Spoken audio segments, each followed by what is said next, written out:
I'd like to welcome you to the Neighborhood Development Business Committee. This is our third workshop, small business workshop. We are thrilled to have all of you here, and of course we thank Trinity Church for hosting us today. And so without further ado, I'd like to welcome you again and introduce our chair for the Neighborhood Development Committee, our City Councilor, Kateri Walsh. Thank you.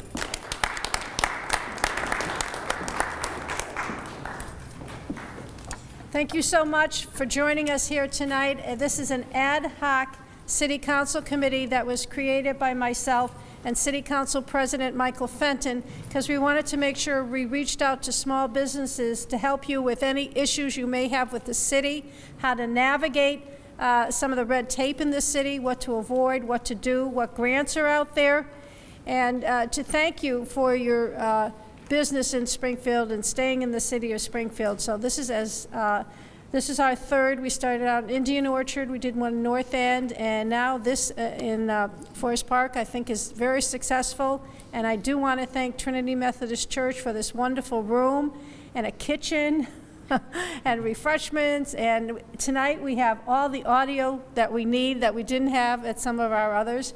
We have a great panel. Starting to my right is attorney Dan Morrissey, who's a resident of Forest Park, used to head the ex-business district, and he's now with Bacon and Wilson. Oreste Varela from the Small Business Administration, who'll be doing a PowerPoint presentation. Attorney Ken Shea, counselor for Ward 6, who's got a lot of legal expertise for us, and Richard Griffin from the City of Springfield. We are joined tonight by one of our premier members, and that is State Rep Carlos Gonzalez, who has been so supportive of this effort. You know, Carlos started the Mass Latino Chamber of Commerce, and I think that has been an engine in the city of Springfield that has led to so many jobs and so many people being given an opportunity to be creative and think outside of the box. And I want to congratulate him for that effort and also for the great representation he's doing for us in State House in Boston. You are the rep for Ward 6. So I'm going to ask State Rep Carlos Gonzalez to say a few words and start us off. Thank you, Carlos.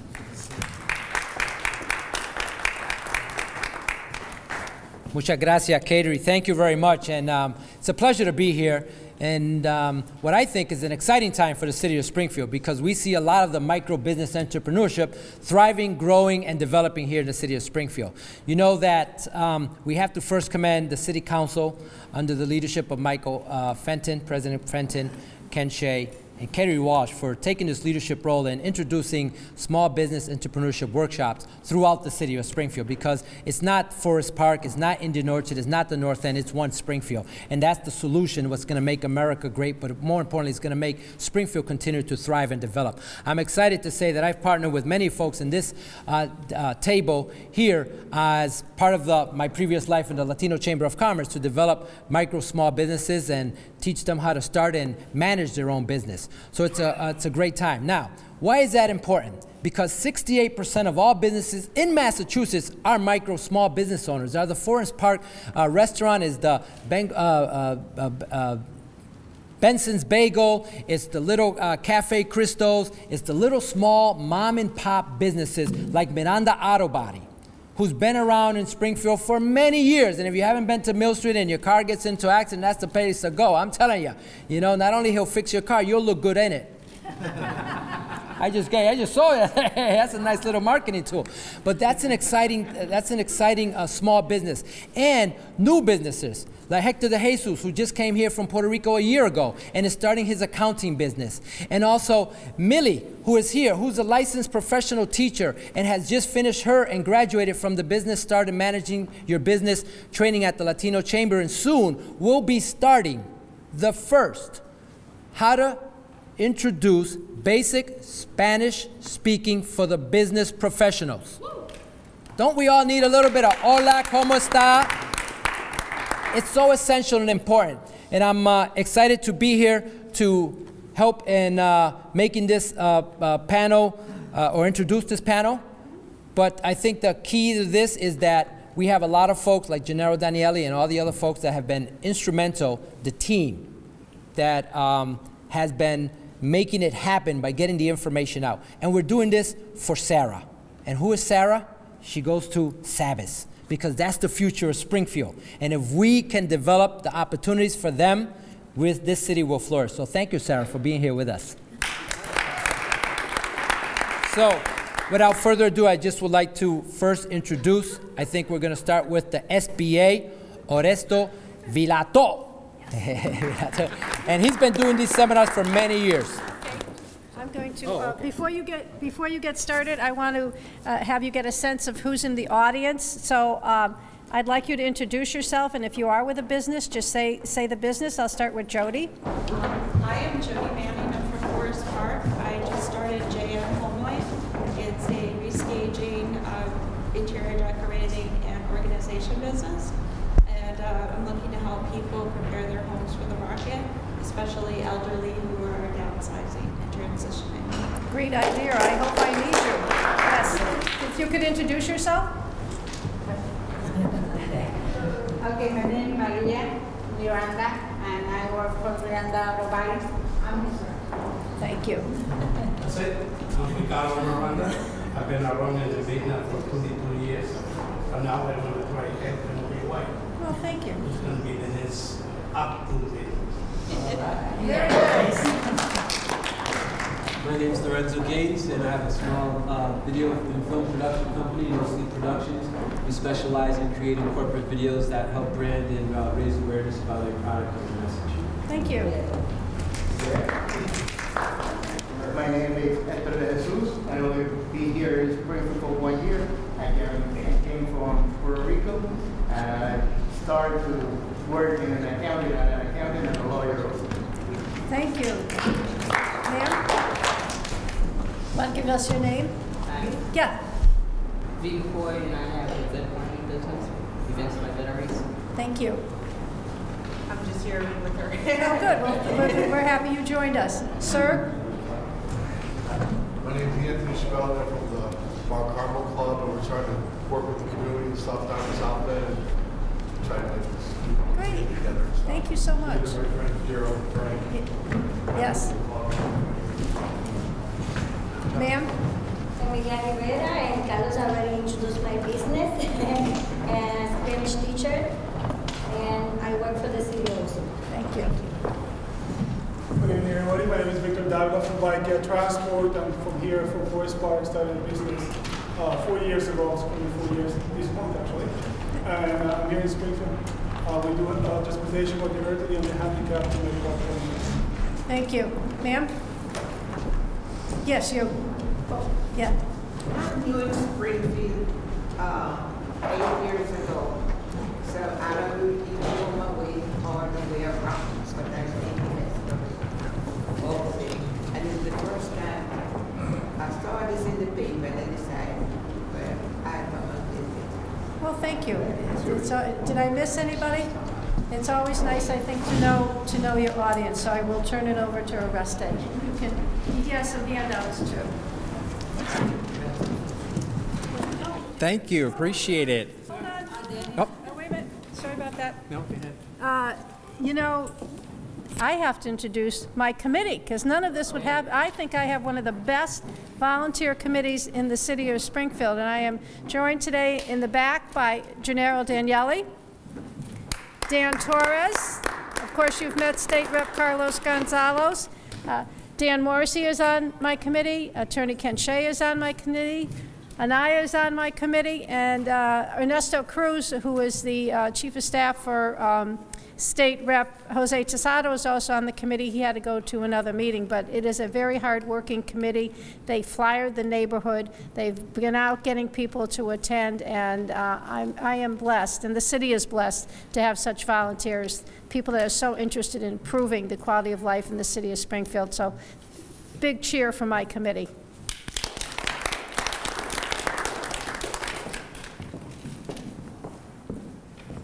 Thank you, Kateri. So, my name's Oreste Varela. I'm with the Small Business Administration. The Small Business Administration is an agency of the federal government. I'm from the federal government, and I'm here to help you. How many times do you hear that? But it's true. It's true. It's great to be here. Yes. Let me go through the presentation, and then so the presentation is a very brief overview of what is the magazine that you have in your hands, our resource guide. That resource guide is specific to Massachusetts. If you go to Connecticut, Vermont, you'll get a different resource guide. So it's relative to this state. But so yeah, let me go through. Usually I do this in about an hour and a half, and I'm going to do it in like 15 minutes, I think, is what the deal is. So just a few things. So again, we're a federal agency. We're one of the smallest federal agencies in the government. There's only 1,500 of us across the country. In Massachusetts, there's only 16 SBA employees. 15 are in Boston, which is our district office, and there's one in Springfield, me. So, and what I do is I cover all of Western Massachusetts, actually, the 4 counties of Western Mass. I do a lot of things like this, different community settings and libraries. I go to Rotary clubs and I speak, and it's really about awareness. The federal government doesn't have an advertisement budget, so we have to get out in the community, which is great, and I love it. So anyway, without further ado, let me jump right in here. One of the things you will see many websites that you can go to. And what was new this summer, so you have sba.gov/MA is obviously Massachusetts. So if you wanted something relevant to Connecticut, just put .gov/CT and so on and so forth.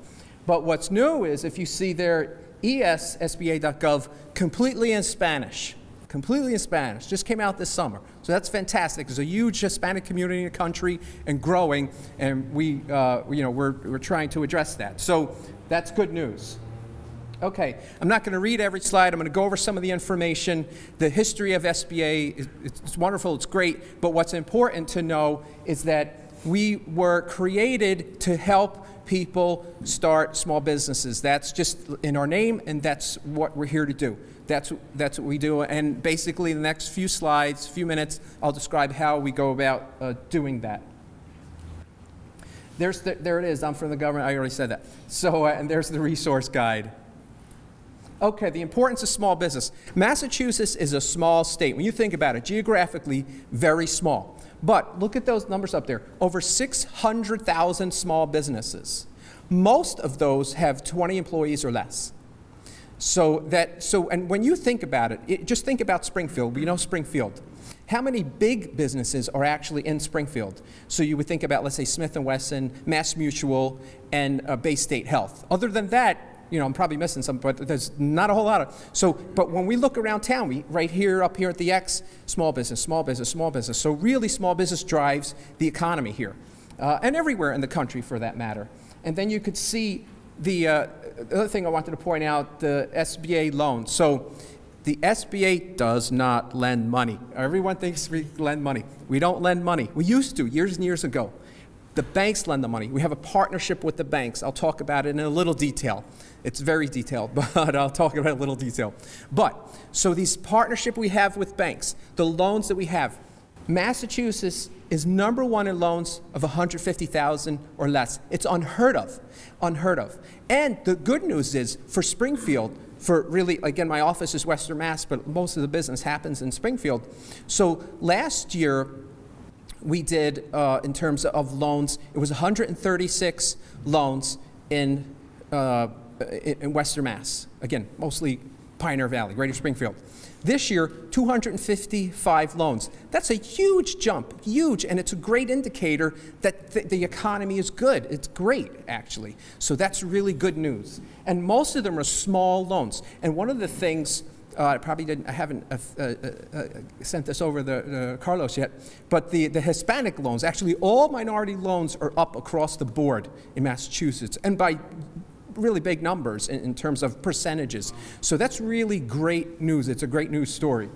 But anyway, so that's just something there. Okay, so do you all recognize these companies? I'm sure you do, these trademarks, okay? What do they have in common? You can see there, they all got some assistance from the Small Business Administration. Companies don't start huge. They don't. It's not, you don't one day open a door and have 10,000 employees. It doesn't happen. You start small, right? Bill Gates, you know, Microsoft, Apple, so on and so forth, all these stories. I always talk about Yankee Candle because Mike Kittredge is from the Valley. And everybody knows his story. I think 1969, in his basement, garage, whatever it was, making candles. And candles were nothing back then. Well, I was a kid, what do I know? But it wasn't really business. And he met with one of our SCORE counselors, which is an organization that provides counseling. I'll go over that. And they gave him some basic instruction on how to start a business, so on and so forth. And then he built the business. He sold it, I think, for like $400 million or something crazy like that so many years ago. And then the company sold the last time $2.1 billion. So the reality is, or the point I'm trying to make, is that everyone starts small. You're all starting small, but you can grow, and we can help. So that's the point. Okay, the 3 C's of our assistance. You can see counseling, capital, contracting. And basically, this is an outline of what I'm going to cover. And then there's a couple other, advocacy and disaster assistance. Advocacy basically is an office in Washington, D.C., at our headquarters, and they advocate, they communicate to the administration, whoever that might be. So if the administration, the president, his cabinet, say, oh, we want to do this policy or pass this law that affects small businesses, that office will work with the administration and say, oh, that's not a good idea. Oh, yes, that is a good idea. So they advocate. So that's what they do. And they compile all our statistics. And I talk about disaster assistance very briefly at the end. So I'll just go over these things. Actually, contracting, I pulled the slide because it's really not relevant to most folks. But so that's federal contracting. So, or contracting with the federal government. And the basic requirements are you have to be in business for 2 years before you can do business with the federal government. And it's really involved, and we could talk about it at a later date. Oh, I forgot to mention, page 12 in the resource guide, you'll see my little funny picture in the bottom there and all my contact information. So my email, my phone, if you need to, and I could hand out cards at the end, but it's all in there, page 12. And I'm talking fast. I'm from New Jersey, so sue me. This is just a shot of our webpage. One of the things I wanted to mention is that if you go to sba.gov/MA, in the bottom right, is it right? Yeah. So the bottom right corner, you'll see a calendar. And you can see what events are happening in the local area. You can put in your zip code, and it'll show with our partners, with SCORE, with the Small Business Development Center. It'll show you some of the different workshops that are available for folks. So we live in this great virtual world. We have access to so many, so whether it's from the privacy of your home or at the local library, you can access our training network. You'll find, and what's nice about being a small agency is that we have relevant type of training. So you'll get a YouTube video, 2 minutes and 38 seconds on business planning, and you'll go, wow, that's what a business plan is? Yes. And then you'll find tools, you'll find templates, all kinds of tools, access, there's courses, online courses, all for free that you can take. Well, sort of free, your tax dollars have paid for it. So anyway, so this is awesome, and these websites. And if any of you, oh, that's right, they told me that this PowerPoint will be included into the program, so you'll be able to, I guess, access it in the future. So, all right. So the next few slides are about counseling. So SCORE. SCORE is a national not-for-profit organization. What SBA has done, we partner with business experts. So I've been with SBA for 3 years. I'm not a business expert. I know a lot about small business administration. I've learned a lot in 3 years, but I'm not a business expert. So organizations like SCORE are staffed, but all volunteers, by the way, so they're just giving back to the community. We have 30 counselors in our chapter, just in the Springfield area, and they volunteer their time. Most of them are retired businessmen and women, so they have expertise in the area. So if you wanted to get into manufacturing, they're going to pair you up with the person who's an expert in manufacturing, and so on and so forth. And they have workshops, and you can see, where is it? Oh, so you can see there's chapters all across the state. but you can see the westernmassachusetts.score.org is the one that's relevant to us. So again, free and confidential. Some people like the confidential. Why confidential? Well, what if you have some great idea? The SCORE counselors are basically, they effectively sign a contract with you saying, hey, your idea is going to stay with you. I'm not going to go at the bar and say, hey, I heard this great idea. So confidential, they want to make sure that if you have this great idea that it stays in-house, stays with you. So the other, and SCORE is, our SCORE office is right next door to mine at 1 Federal Street. So we're at the Shibeli Enterprise Center. We have SCORE, my office, and the Small Business Development Center. The Small Business Development Center, national organization, and what they provide similar type of assistance. They're a quasi-state organization. They're actually employees of UMass. But they also receive grant money from the Small Business Administration to do the things they do, to provide the guidance and the workshops. And you can see very similar in the sense of what they provide. One of the things that's unique about the Western Massachusetts office is that they have this partnership with the Eisenberg School of Management. And so what they do is they have these interns, these young men and women from UMass, Amherst, and what they'll do is, let's say one of the counselors would meet with a business, and the business, let's say, needs some marketing analysis. They might assign a student to that business to provide assistance. So the student gains experience, and then the business owner gets some basically free marketing or whatever it is, marketing research. So again, so it's unique. It's kind of great that they have that. And you could see the different centers that they have across the state. A few things also, the contracting. So they have someone who's an expert in contracting, and this person is called Procurement Technical Assistance Center. They can help whether you're looking to do contracting with the municipality, you know, the city itself, state, and federal. So they can help in all those different areas. So again, we have all these different experts available to you. If there's anything you take away tonight, is that there are resources available, and that's a lot of what I do, is listen to what people need and then try to be a facilitator and point them in the right direction. The other thing is, let's say you have a product, you want to export it overseas. We have someone in Holyoke, Ann Pirouet. Her office is actually at Holyoke Community College, and she actually, for 30 years, oh, she'll kill me if I say that, too late, but for over 30 years, she worked in companies that exported products, so she knows what it takes to export products. So there's expertise in that area. The Center for Women Enterprise is not Springfield-based. Their closest office is in Worcester. But what's great about the Center for Women Enterprise, it's the third of the premier partners of SBA, and they don't exclude men. They were founded by businesswomen to assist women in business. They don't exclude men, but 95% of their clients are women. But what's great about them is they too have workshops and counseling, and they have a tremendous online presence. So I'd urge you to take a look at that. And all of these organizations, you can get on their email list to find out, hey, what's new, what's going on, what workshop is happening. So there's, anyway, so a lot of information. It's overwhelming, actually, some of the information and the assistance that is out there.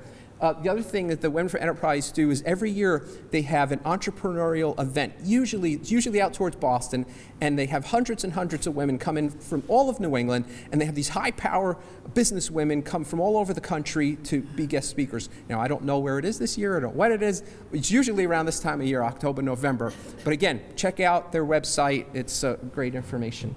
Okay. Here's some basic things that you should know. Now, many of you are already in business. Maybe some of you are considering it. And again, this is real brief, but there's just a couple of points. You have to identify your reasons. What's your motivation? If your motivation is money, okay, great, but money is a motivator to some point. But again, I'm not here to judge. I'm just saying, think about it. What's your motivation? Because it's a lot of work to start a business. All of you who are in business know that already. This is the one I want to point out, and it's the one I spend the most time on. It's self-analysis. You have to be critical and realistic. And what do I mean by that? So you might know, let's say you have a pizza place, and you might be the best pizza maker there is. You can make pizzas all day and all night. But when it comes to the books, you hate that. You don't want to do any math. You don't want any of that. So you have to say to yourself, okay, I'm a great pizza maker, but who's going to do the books? And you have several choices. You could just hire someone to come in once a month and rectify the books, or you can have, let's say, an accountant well, the lawyers are on retainers. I don't know about accountants. But so you have different options there. But that's what you need to do. You need to take a look at yourself and say, what am I good at? But more importantly, what am I not so good at? Where do I need assistance?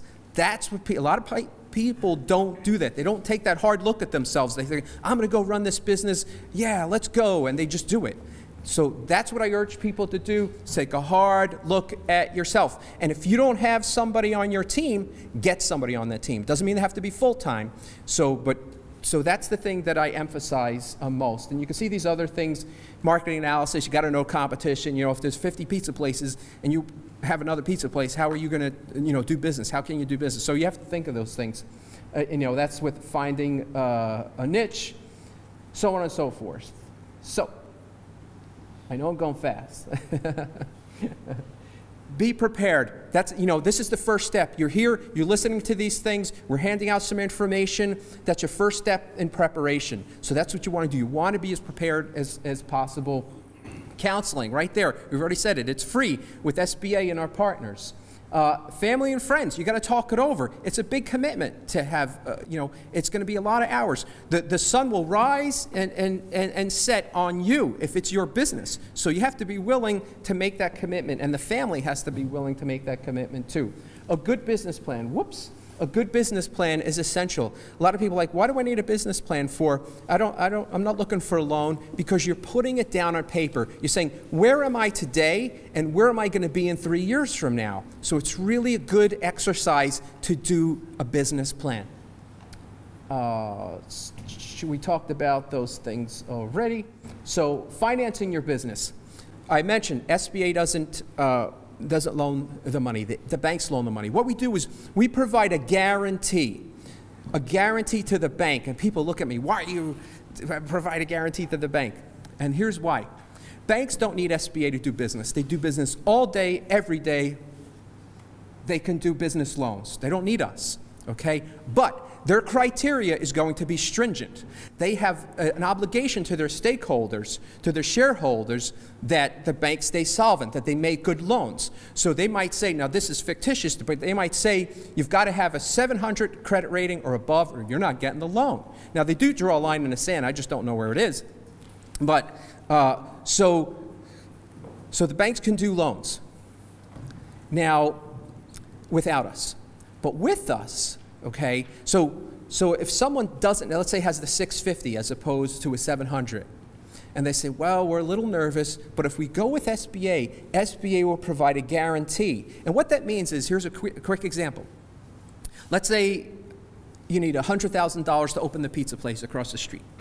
Okay, so you take that $100,000, you buy the ovens, the furniture, whatever, boom, you open the doors. It's a sad story I'm going to tell you. 2 years later, you're out of business, okay, for whatever reason.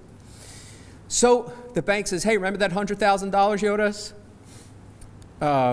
Okay, great. We're sorry. You're out of business. We're going to do a liquidation. So the bank goes through this liquidation process, and basically what they do is whatever you had put up for a collateral, those pizza ovens, and they cost you $20,000, the bank sells them. Sorry, I told you this is a bad story. So they sell them, and for $10,000, that's it. And anyway, so when the dust settles, let's just say you owe $80,000, but you're tapped out. You have no other collateral. You're done. Well, what I failed to mention was that this particular loan had a 50% guarantee. Okay, so 80 grand is left. So now the bank comes to SBA and says, hey, this is an SBA guaranteed loan. The business went bankrupt. They owe us $80,000. We want our 50%. So then what happens? And I'm making this simple, and it's not. So then the federal government, the SBA, writes the bank a check for $40,000, 50% of that 80 that was left. And then the bank says, okay, great, closes the books on the loan and moves on. Now the federal government, sorry, you're going to hate this, but now the federal government, the SBA comes to the business owner and says, remember that 80 you owed them, you owe us. And it's like, oh, it's sad, it's terrible. But you say, why is that? Why is that? Why does all this happen? Well, the good news is only 5% of all those loans go bad, so that's the good news. The other thing is, if SBA wasn't involved, if we didn't have that guarantee, the bank wouldn't give you the money. So with us, with that partnership, SBA and the banks are willing to take on more risk because they're protected by the government if they do. Okay, I know this is going like a mile a minute, throwing a lot of information. Those are the basics. Okay, it works, and it's a good news story, and it's been last year, 2014. Well, I'm sorry, yeah, 2014, $54 billion went out to businesses through this program. That's a huge number for businesses. Okay, so anyway, all right. One of the things I wanted to mention here. So one of the things you really got to know is if you need a loan more than $25,000, that's key. More than $25,000, borrower's stake in the business. That means your money. You got to put money down. It's like a mortgage. You got to put money down. So the bank is going to be very nervous, or they just won't do a loan with a business unless you have money up front. So they want to know that you have something to lose if the business doesn't work out. So, okay, I'm getting a high sign here. All right, I'm going to whip through a couple more slides. So this link, this is a new program where you can go online and access banks without going into the bank. So that's the short of it. I haven't talked fast enough. So, it usually costs money to borrow money, but for the last 2 years and through FY16, no fees on loans of $150,000 or less. That's a great news story. Boom. If you don't need more than $50,000, we have a microloan program. There's a whole long story there, but anyway, this is for high-risk loans that you can't get to conventional. Okay, and then I'll just pass this. We do provide disaster assistance, and again, I can go into all these things in greater detail. And there's my contact information. Sorry I went so fast, and I went over. Up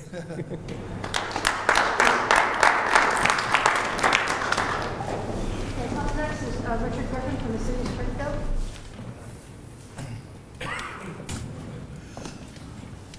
Hello, everybody. My name is Rich Griffin. I'm with the City of Springfield, and I'm here to talk about two programs that the city has. One is Mayor Dominic Sarno's Small Business Loan Program, and two is the Storefront Grant Program. Very simply, each program has a max cap of $15,000. It's not for a brand new business. You have to be in business for at least 1 year. And so you have to have a storefront. You can't be a home-based business. You don't necessarily have to be a storefront. You could be in an office, but in order to do the small business loan, but for the storefront grant, you do have to be in a storefront property. So first I'm gonna talk about the small business loan. The small business loan, everybody hears loans. You've been in business for a while, you hear loans, you get a little nervous, you say, I don't want any more loans. The loan is not there to hurt you, it's there to help you. So if you're a small business, you've survived that first year, you dealt with a winter here in Springfield, Massachusetts, we know it's tough. And so the loan is up to $15,000, you only have to repay half of it. You do not have to repay the whole thing, it's only designed for you to pay half of it at a 0.25% interest. So there's no credit check, because we realize when you start a business, you're taking chances, and some things you might fall behind on. So this is designed to help you out. The only reason why we say you have to be in business for at least a year is because if you go out of business the following year while you're paying back the loan, you have to pay back $15,000 plus interest. So as long as you keep up and make your payments and you stay in business for the term of the loan, you only have to pay half of it back. So we're trying not to hurt people with penalties or anything like that. So we're here directly just to help your business. The Storefront Grant Program is another thing, is up to $15,000. the thing with the storefront grant, you do have to pay in a little bit. If you're a business owner and you don't own the storefront, you have to pay the tax on material only. If you own the building and you're doing the storefront grant, you have to invest 10% match plus tax on material. So it's the best programs that are out there. We're doing everything really just to help the businesses. And again, with the storefront grant, you have to stay open for at least a year, and then you don't owe anything.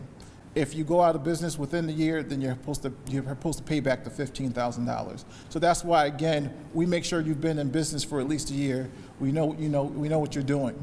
For the small business loan, how to apply for it is real simple. It's an application. First, we do a pre-application. We make sure you don't owe anything to the city. You don't have any code violations or anything outstanding to the city. Secondly, you have to fill out the full application.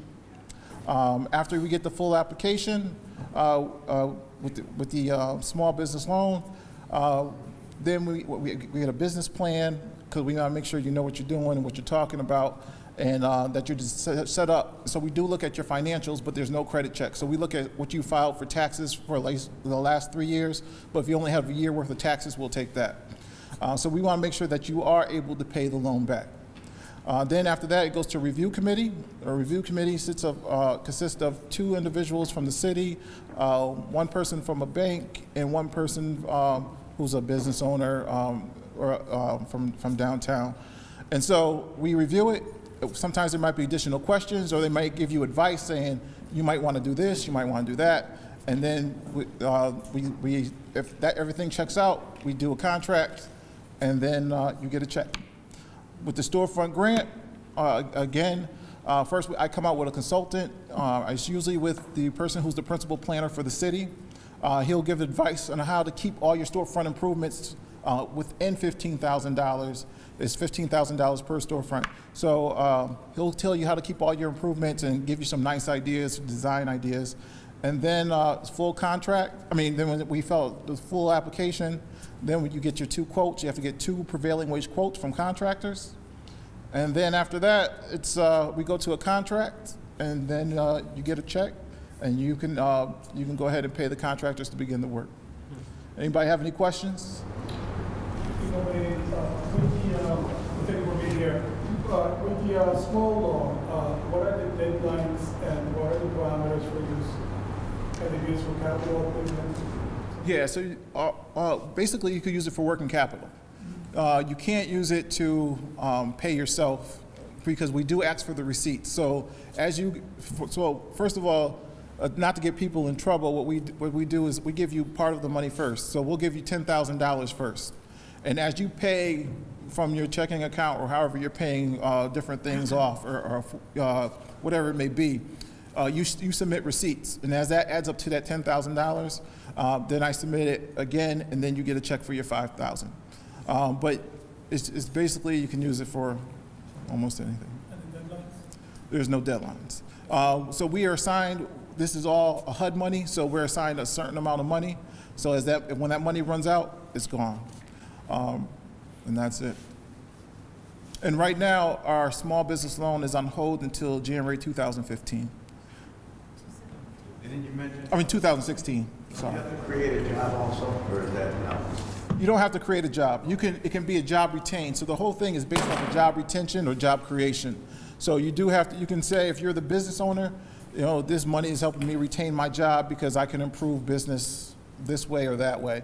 If you're creating a job, it would be great. If you're getting a new employee and you're using that money to pay that employee, that would be great as well.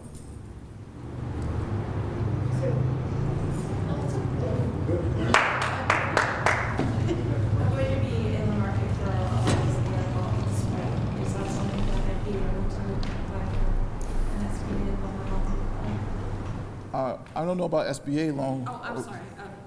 Small business. Yeah, so with you can if it's used strictly for the business. But again, you'd have to send in sheets and stuff and like that. Yeah. Did you have a question? Yeah. So I had a quick question. So what if you have a partnership, 2 people in business? Could you opt for more because No, yeah, it's $15,000 per business. Okay. Yep.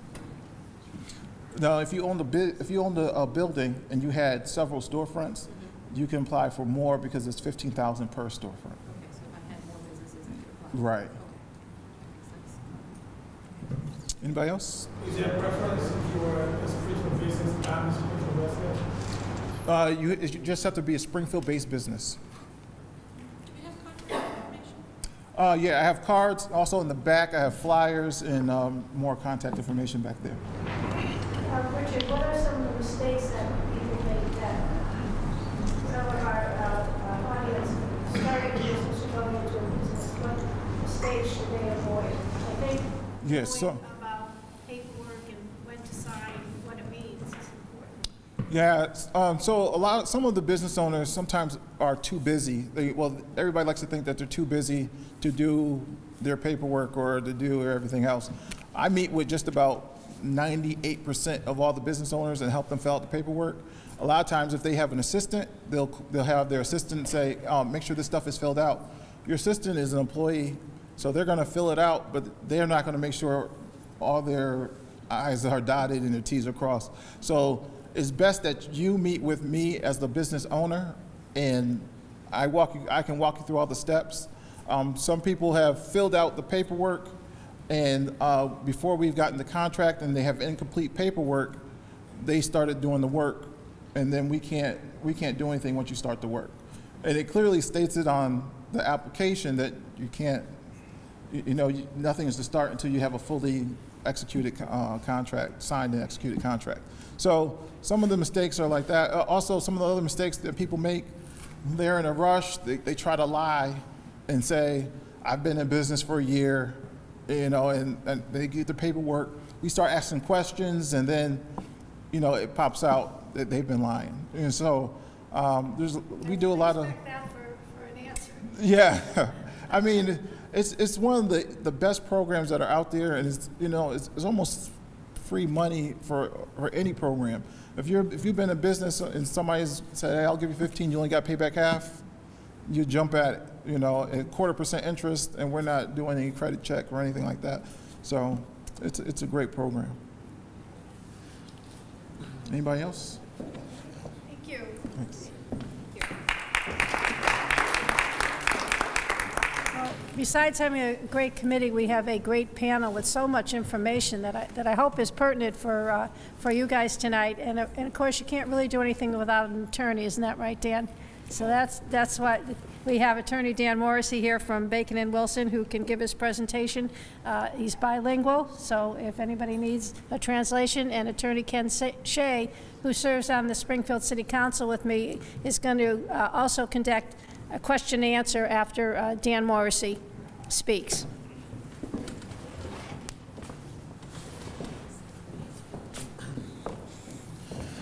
Muy buenas tardes. Good evening. My name's Daniel Morrissey. I'm an attorney at Bacon Wilson in Springfield, Massachusetts. I was also born and raised right in this neighborhood, Forest Park, so I'm really happy that I get to be here tonight presenting.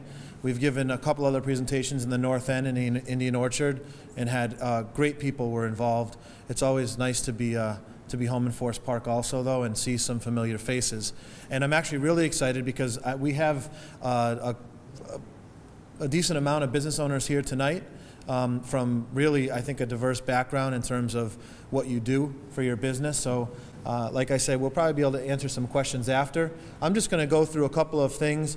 One is basically the right people to have around you when you're starting a business and some of the right things to do, some best practices, and then I'm going to talk about also your involvement in your immediate business neighborhood, because this is called the Neighborhood Business Development Committee, and I think that neighborhood is a very, very key word, okay? So who do we need to have around us when we start a business? Well, I'll save the lawyer for last, okay? But there are definitely a few other people who I think we should have involved. If you're just starting out, one thing is, and not just starting out, but even before you start, it might take 6 months to a year to a couple years before you actually open your doors. What are you doing in the meantime?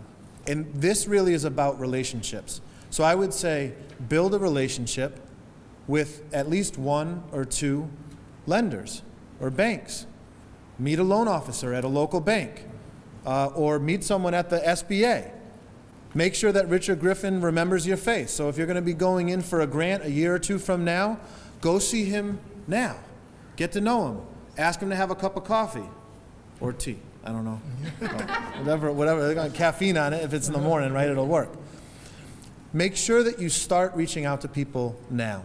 So you've got, hopefully, someone from a bank at the table to help you out, so that when you do, if you decide to finance whatever your endeavor is, you've got that lined up and you're a familiar face and you know a familiar face. Second, I think is important, and we skip over sometimes, is insurance. Depending on the type of business you run, you want to make sure that you have the appropriate professional liability insurance, the right limits and all that kind of stuff. You want to shop around for it. That's fine. But get to know somebody now. That way you're not calling last minute when you're ready to open your doors. I mean, if you're say in a food business or something like that, or if you're a landlord, and oh my gosh, do I need tenant insurance? What type of, do I need professional liability insurance? I'm a landscaper. And all of a sudden you're rushing around. You don't have time to shop. And you don't even really always know who you're dealing with because you're calling an 800 number. Maybe there's somebody locally, a local agent who could help you out. The third person is an accountant. So I would strongly suggest that ahead of time, when you're thinking about the type of business you'd like to open, you sit down both with, if you're thinking about incorporating, okay, an LLC, an S corp, something like that, you sit down with your accountant and you sit down with your lawyer. Because I'll tell you, probably almost 100% of the time when someone's going to form some type of business entity, I say to them, well, what does your accountant say? And they probably go to their accountant, and their accountant says, what does your lawyer say? So that's someone else, but that's a good thing. That's someone else that you want to make sure that you have at the table, someone you can trust. If you're a baker, you're probably really good at baking. If you're a designer, you're probably really good at designing. If you're in the auto body business, you're really good with your hands and working with cars, right? That doesn't automatically mean that you know how to handle the law and you know how to handle money. You're going to get good at it, but it's important to have the right people at the table to begin with. And last but not least, I think it's really important to make sure that you have a good attorney at the table. Maybe you already know somebody. Maybe you'd like to speak with me afterwards.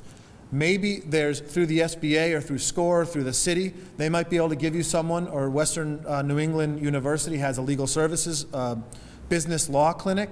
There's different free resources and there's private resources. I would say meet that person now. If you're drafting a business plan or something, your attorney can look at that, depending on the attorney and the scope of the services they can provide, can even help you in the drafting of something like that. They can help you choose the type of business entity that you want to form. They can help you draft contracts, confidentiality agreements. The list goes on. If you're a landlord, a lease. I think it's important to have those 4 people at your table, okay? So someone in banking, insurance, accounting, and a legal representative, right from the start. And that doesn't mean, by the way, well, actually, I'll give you an example.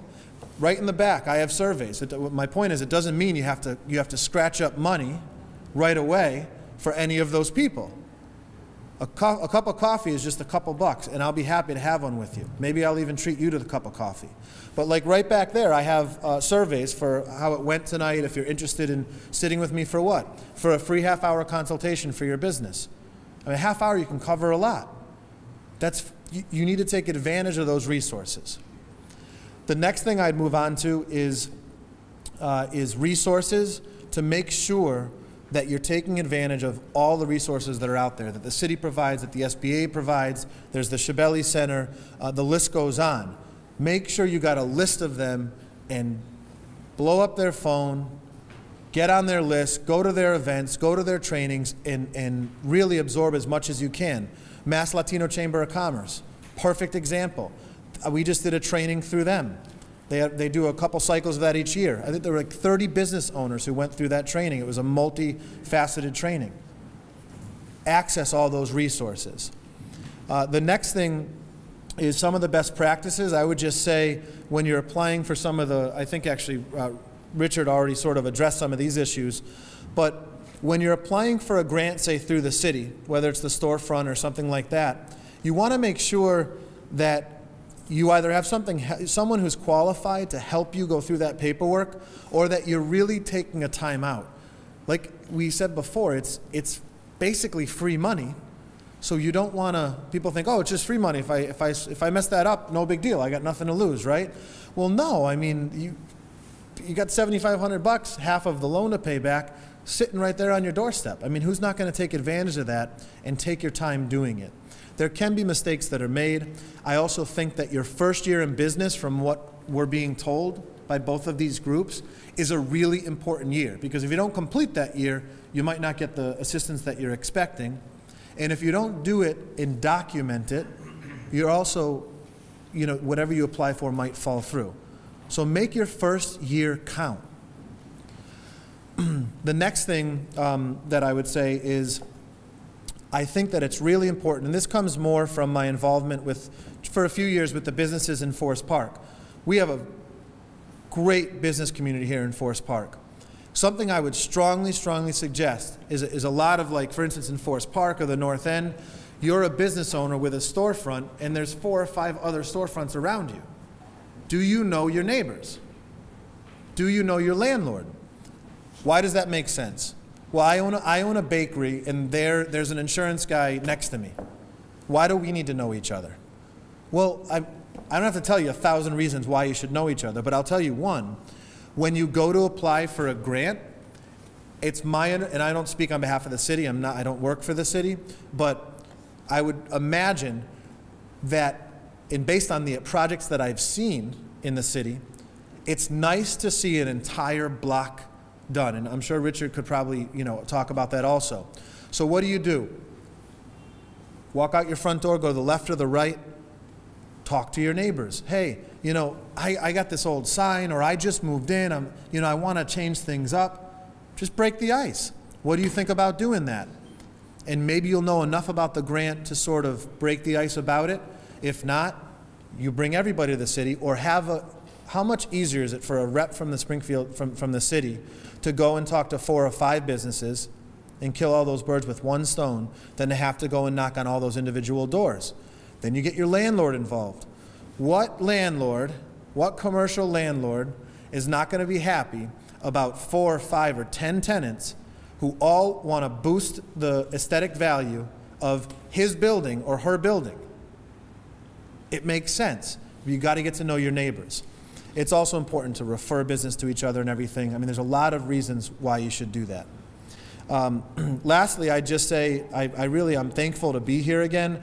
There's a lot of information. I mean, I could go through different types of business formation and everything. I think that's probably a whole separate training, or if you'd like to come for a free consultation or something like that, I'd be happy to see you. Once again, thank you so much for having me. I'm happy to answer any questions, and any really specific questions, I'll probably talk to you after or have you come down. And I know that I don't know if I said, anyone wants to speak with me en español, con mucho gusto.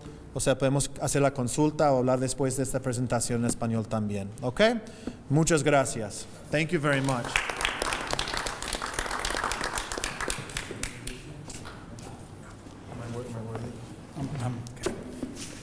Good evening. Hear me? Can everybody hear this? Mic working? Okay. First off, my name's Ken Shea, and I'm an attorney, and I'm also on the Springfield City Council. And there's been a lot of, you've almost had some overload here tonight, I think, with the information that has been given to you. First off, how many of you here already are operating a business, if you got a hand? All right, so a good number. And how many are in the process of thinking about starting a business, or they've got an idea to start a business, or they're just barely getting it off the ground? Anybody in that category? Okay. I think maybe what I want to sort of address is that group that is just getting started. That group of folks that have got an idea, a gem of an idea of what they want to do. Because the other folks are in business, and they've been to the accountant, and they've been to the lawyer, and they've been to the bank, and they're working, and they're trying to figure that out. And what I would suggest to you, and to take this with a grain of salt, not to de-emphasize what all the prior folks have spoke about. But that is, if you've got an idea to start a business, my advice is to try it. Start it off on a small level, okay? Now that doesn't mean that you just get up tomorrow morning and you go out without seeking any advice, but you can get some basic free advice from an attorney, because most of us will give you a free consultation for an hour or so that will steer you so that you don't make any major troubles. But you know, the chart that they showed earlier with some of those businesses, take Apple. We all know how big Apple is. But Apple started with two guys basically in a basement. And they didn't go to a business planning council. They didn't come to one of these seminars. They tinkered around and decided they could make a computer marketable and get it out to the public. And it wasn't until after they got started that they had to backfill and do all the things that we're talking about here. The same was true with Yankee Candle. I don't think that Mr. Kittredge went to one of these seminars and got all this data and then went home and said, gee, I think maybe I can make candles. I think he had an idea and he tried it, and then he realized that this was going to take off and he sought some advice. So what I'm really trying to say to those of you that are thinking of getting started, I think the big important thing is to try it out, to test it out. You know, obviously seek a little bit of advice when you start, but you don't, the first thing that you do, I think you can always start on a very small scale. And then as it grows, you can seek out Small Business Administration. You can seek out the business program that the city has with Mr. Griffin, and you can get other advice. But if I were sitting here tonight and I came into the room and I just had a small idea of a business, I'd be so overwhelmed, I'd probably go home and say, well, you know, maybe I'll put that on the shelf and I won't try it. Even Henry Ford, when he started the Ford Company, he just had an idea and he started tinkering with the thing and got it going. So my advice here tonight is that if you've got an idea, give it a shot. And you know, we're all available here in Springfield to help you. I can assist you from a legal point if you need that with a consultation, and I can bring the city piece together. But I want to leave you with that point, that there's a lot of help out there, but if you don't take the gem of your idea and just test it out a little bit on a small scale. You know, if you're good at baking, you know, try it out on some friends and see if you can get a little bit of catering. If you've got whatever the other ideas are, I think the hardest part really is probably coming up with the idea. And if you've got the idea and there's no forum you can go to that's going to give you ideas, maybe you go work for Walt Disney. They might have some ideas down there. So I remain here to answer any questions that you may have when we're here on the panel. But my advice, you've got some really expert advice from these three gentlemen, and my 2 cents worth is to say, hey, you think you got a good idea? Give it a shot and see how it goes, okay? Take your dream and try it out, and you may be surprised. There's a lot of support out there to help support you with that, okay? Thank you.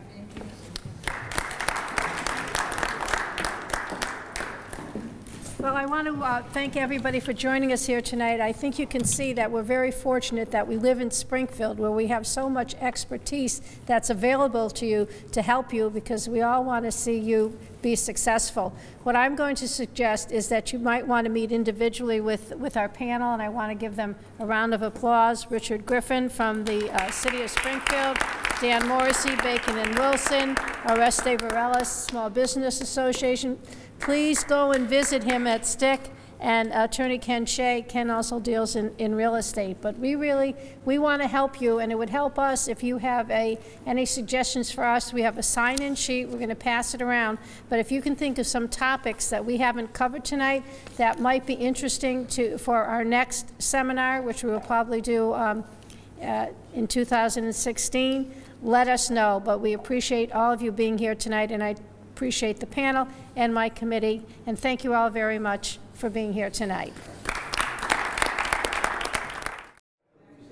I'm here live at Trinity Church here in the city of Springfield, and I was just able to be at the Business Development Workshop, which is chaired by Kateri Walsh. She is the city councilor for the city of Springfield, and she's brought a very wonderful program to the city of Springfield, business owners specifically, and it's the Neighborhood Development Business Committee, where she's going around the city and really introducing business concepts to small businesses. And so I wanted to ask her a few questions about why she decided to put this together and just sort of the concept behind it. So Kateri, how are you doing? Well, thank you so much for that nice introduction, and thank you for all your work on this committee. I think we've been really lucky when I had the idea to create this committee, and City Council President Mike Fenton supported me, and we put a group of people together who did not know each other, but who have come together, and it's worked out really well.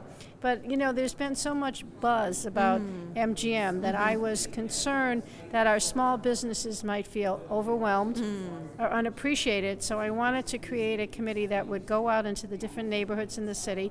We started in Indian Orchard. Yes. Then we went to the North End. This is our third one. We've done it in Forest Park, and we will go out to other areas of the city. And there's just so much information out there. I mean, tonight I learned how many resources there are for people and the help that there is. People always need that kind of advice to get started in business, and I think this has been really educational. That's what we wanted to do. We wanted to reach out and help people, because that's what we should be doing in the city. And we also want to retain our small businesses, because they are the heart of the city, and we want to thank them for staying in Springfield. Awesome, that is wonderful. Well, you've heard it first here, Kateri Walsh and her inspirational way to really motivate small businesses, and I think it's commendable. And I appreciate the opportunity to serve on the committee. I've had a wonderful opportunity. I've learned a lot, and I've met a lot of new friends and colleagues and business owners. And so I'm looking forward to working with you further and really taking this around the city. Absolutely. And all the communities, and really helping, like you mentioned, small businesses really flourish. Right. Because MGM is coming in, but we want to make sure those small businesses are taken care of. Absolutely. And we thank you so very much for making sure that we are taken care of. And I also want to thank our panelists who have been at Oreste Varela from the Small Business Administration, Attorney Dan Morrissey, Bacon and Wilson, Richard Griffin. I mean, they've been so loyal, and they've been willing to stay and talk to people and help them avoid the pitfalls. As you get through that first year, you can keep going. Exactly. No, that's awesome. And so what would you say to our viewers, those of us that are thinking about becoming business owners, those of us that are not sure, what would you say to them tonight? Take advantage of all the free information and counseling that is out there for you to get started into business. Have a plan, know what you're doing, but don't give up your dream. Well, you've heard it here first. Again, Kateri Walsh, who is our illustrious woman city council. And so again, we thank her so much for bringing us the small business workshops here in the city of Springfield, and you're going to see more things happening in our city for 2016. Stay tuned. So we're here at Trinity Church, and we've just embarked on the Small Business Workshop, and that has been brought to you by the chairwoman of the City Councilor, Kateri Walsh, with the Neighborhood Development Workshop. And so we have a participant that was able to sort of be a part of the workshop today. We'd love to hear her thoughts and sort of what she took away from today. Hi, my name is Jody Lynn Manning. I'm with JM Home Life, and I specialize in helping people organize, downsize their homes, and get them ready to put on the market. And I just want to say that Springfield has so many resources for people in small business, people who want to get started. I really had no idea, and I reached out to the Small Business Administration, and they've just provided a wealth of material for me and assistance. So. Yeah. Wonderful. Well, we thank you so much for attending today. And so what was your sort of takeaway or your big sort of thought about tonight specifically? My takeaway really, I guess, is reaching out and not being afraid to ask for help. And there are so many people who are willing to donate their time. So I don't have to worry right now, as just starting out, about funding for an attorney, an attorney's advice or an accountant's advice, that there are plenty of people to help you when you're just starting out. Wow, that's wonderful. Well, ladies and gentlemen, you heard it here first. Again, we have free resources. The City of Springfield is really going to be helping small businesses. We know that our city is growing. We've got a lot of great people here that want to help small businesses, and we want to really commend the Neighborhood Development Committee and, of course, its leader, the chair, Catering Walsh, for really putting this vision together. Because, you know, when you think about small businesses, sometimes they don't get the just due, right? They don't get the resources that they need, or people don't really take the time out to help them. And so Catering Walsh with the Neighborhood Development Committee and, of course, the City of Springfield and our illustrious mayor, Dominic Sarno, has really helped forge that effort. And so we want to thank him as well, because if it's not the city coming together, it's the people really pushing. And so we thank him so much. And any closing remarks, anything you want to say, because this was an awesome workshop. I'm so glad I was able to attend as well. And so what are some of your closing thoughts? I think if you have an idea, go ahead and take a chance. Don't let anybody dissuade you. Yes. I think like Ken-Che said, if you have an idea, just go for it. And you never know what can happen. Awesome. Well, again, thanks so much for tuning in, and we thank everyone for participating tonight at the Neighborhood Development Small Business Workshop here in the City of Springfield. All right, so we're back at the Trinity Church here in the City of Springfield, and we've just embarked on the Neighborhood Development Small Business Workshop. And I have a few testimonies from some of the participants, and I'm very excited to have a business owner that would like to share some of his thoughts and who he is about tonight's workshop. So welcome. Thank you. Thank you for having me. You're welcome. So tell us a little bit about yourself and your business. Sure. My name is Victor Davila, and I'm from here, from the neighborhood, from Forest Park, and I own Bike Care Transport here in the City of Springfield. Bike Care Transport is a transportation company. We provide transportation to the elderly and to the handicapped to medical appointments in the greater Springfield area. Wonderful. So what made you attend tonight's workshop? Well, as a business owner, I'm always looking for new ideas and resources. It's critical to have resources that you could tap at any time, and I knew that was going to be a lot of information, and so that's what prompted me to come down today, and I was not disappointed. It was excellent. Well, that's wonderful. So what were some of your takeaways or some of the things that you really were really good for you? Well, I have to say that it was kind of an overload, so much information there was, of course, but there's really a wealth of information out there.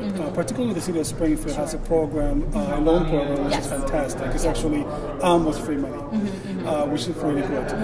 They also have the storefront, which really impressed me a lot. And also some of the tips and information that are given to new startups, such as who to get around you at the table before you even open your doors. That's wonderful. So would you recommend these workshops for other small businesses in the City of Springfield? Oh, absolutely, absolutely. It's a great program. You will not be disappointed. A lot of information. I got a lot of good people that are willing to help you. Absolutely. Wonderful. Well, thank you so much for joining us. And again, thank you so much for listening in.